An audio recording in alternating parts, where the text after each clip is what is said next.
Thank you, Dr. Dan Yergin, for this kind introduction. Thank you all distinguished guests for being here. Namaskar. It is with great humility that I accept the CERAWeek Global Energy and Environment Leadership Award. I dedicate this award to the people of our great motherland, India. I dedicate this award to the glorious tradition of our land that has shown the way when it comes to caring for the environment. Friends, this award recognizes environmental leadership. About leadership, it is commonly said that the best way to show it is through action.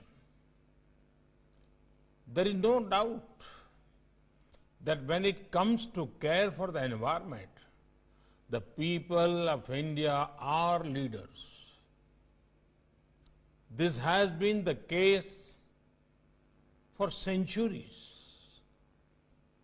In our culture, nature and divinity are closely linked.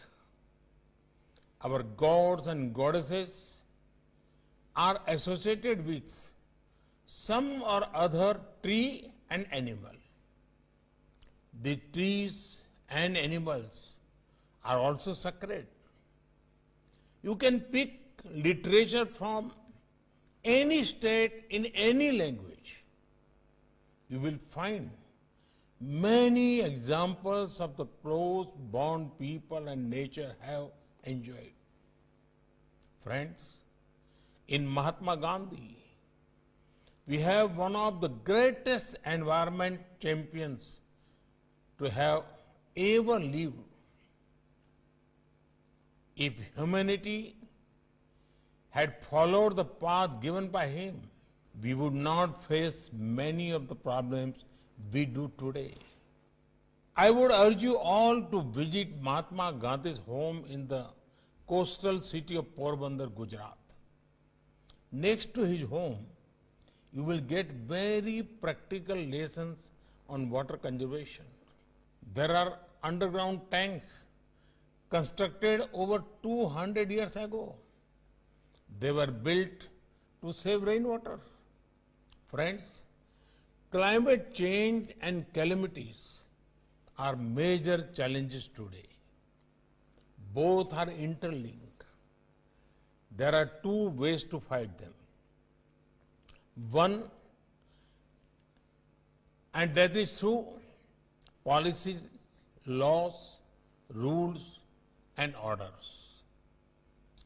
These have their own importance, no doubt. I can share with you some examples.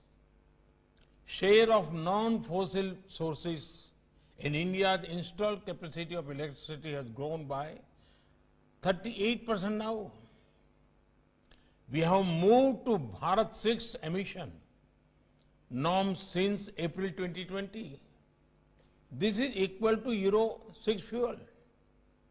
India is working to increase the share of natural gas from the current 6% to 15% by 2030. LNG is being promoted as a fuel. We just launched a national hydrogen mission last month for use of hydrogen as fuel. Recently, a scheme called PM Kusum was announced. This will promote an equitable and decentralized model of solar energy generation. But there is something beyond the world of policies, laws, rules, and orders. The most powerful way to fight climate change is behavioral change. There is a very famous story many of you would have heard of. A small child was given a torn world map. The child was told to fix it, thinking it could never be done. But the child actually did successfully. When asked how the child did so, the child said, at the back of the world map was a figure of a man. All the child did was to assemble the figure of the man. And because of that, the world map also got assembled. The message is clear. Let us fix ourselves and the world will be a better place. Friends, this spirit of behavioral change is a key part of our traditional habits which teaches us consumption with compassion.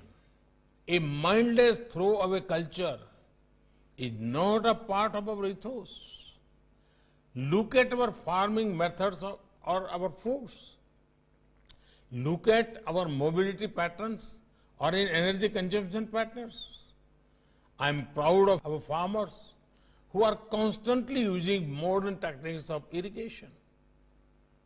There is growing awareness on improving soil health and reducing use of pesticides. Today, the world is focusing on fitness and wellness. There is a growing demand for healthy and organic food. India can drive this global change through our spices, our Ayurveda products and more. Likewise, take eco-friendly mobility. You'll be delighted to know that in India, we are working on a metro network in 27 towns and cities. Friends, for large-scale behavioral change, we need to offer solutions that are innovative, affordable, and powered by public participation. Let me give you an example.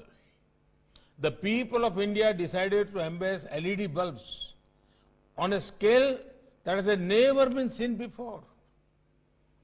As on 1st March 2021, around 37 million LED bulbs are being used. This has saved cost and energy.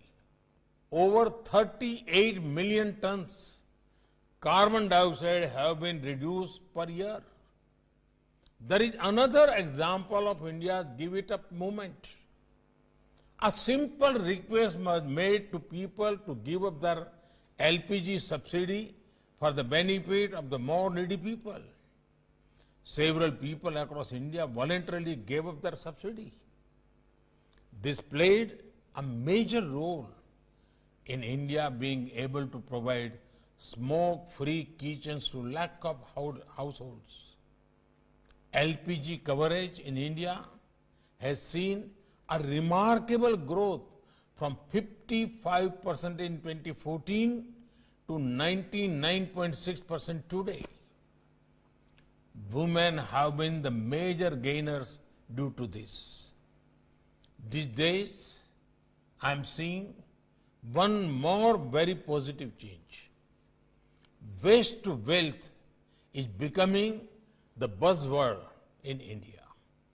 Our citizens are coming up with unique recycling models in diverse sectors. This would give a boost to the circular economy. Our country is boosting waste to wealth generation under sustainable alternative towards affordable transportation initiatives.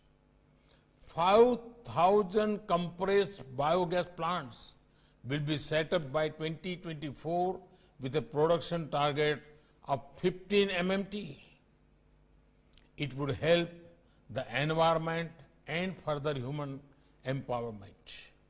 Friends, there is growing acceptance to ethanol across India.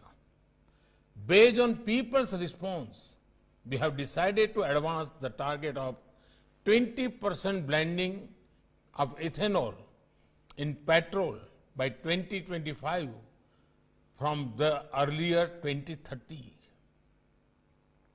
Friends, it would make you all happy that over the last 7 years, India's forest cover has grown significantly. The population of lions, tigers, leopards, and waterfowls has grown. These are great indicators of positive behavioral changes. It is these changes that convince us that India is well on track to achieve its Paris Agreement targets well before the target date of 2030. Friends, India's vision for environmental transitions includes working with like-minded countries. The initial success of the International Solar Alliance has demonstrated how serious India is when it comes to making efforts for a better planet. We will keep making such efforts in the future. This is in line with Mahatma Gandhi's principle of trusteeship. At the core of trusteeship are collectiveness, compassion, and responsibility. Trusteeship also means using resources responsibly. Mahatma Gandhi rightly said, and I quote, "We may utilize the gifts of nature just as we choose, but in her books, the debits are always equal to the credits." Unquote. Nature keeps simple balance sheet. Whatever is available or credited can be used or debited. But this has to be distributed properly, because if we overconsume resources, we are snatching it from someone else. It is on a similar lines that India is speaking about climate justice to help fight climate change. Friends, now is the time to think logically and ecologically. After all, this is not about me or you. It is about our planet's future. We owe this to our coming generations. I once again thank you for the award. Namaste.